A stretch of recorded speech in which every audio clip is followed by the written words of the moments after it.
मेरा नाम साजिद जुम्मन ढेरवाल, मैं कराची से हूँ, हिंदू बिरादरी से हूँ।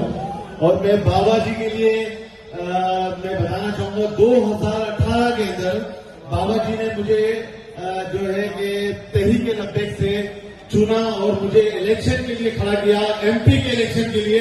मैं बहुत खुशनसीब आदमी हूँ, बहुत खुशनसीब शख्स हूँ कि मुझे इतना प्यार, इतनी मोहब्बत बाबा जी की तरफ से मिली है।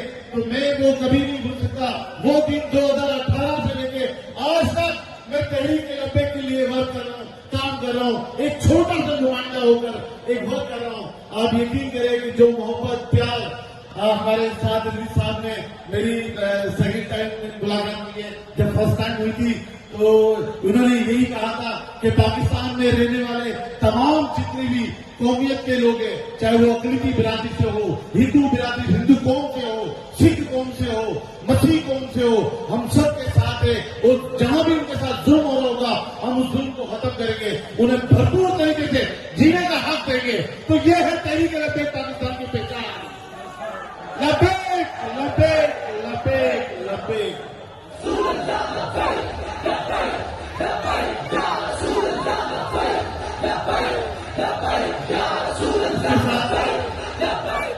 मैं एक बात और कहना चाहूंगा, पूरे पाकिस्तान में मेजोरिटी नहीं बल्कि माइनॉरिटी भी तहरीक लब्बैक पाकिस्तान हमारे सरबराह साद हुसैन रिजवी साहब के साथ शाना बाशाना खड़ी है और कदम से कदम बढ़ाकर इनके साथ चलेगी। हर वक्त, रात हो दिन हो, इनके साथ खड़े, तहरीक लब्बैक पाकिस्तान के साथ खड़े।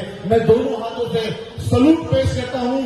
कराची से 22 तारीख से निकली है ये रैली, बचाओ पाकिस्तान, सिर्फ पाकिस्तानी कौम के लिए ये आवाज लगाई है।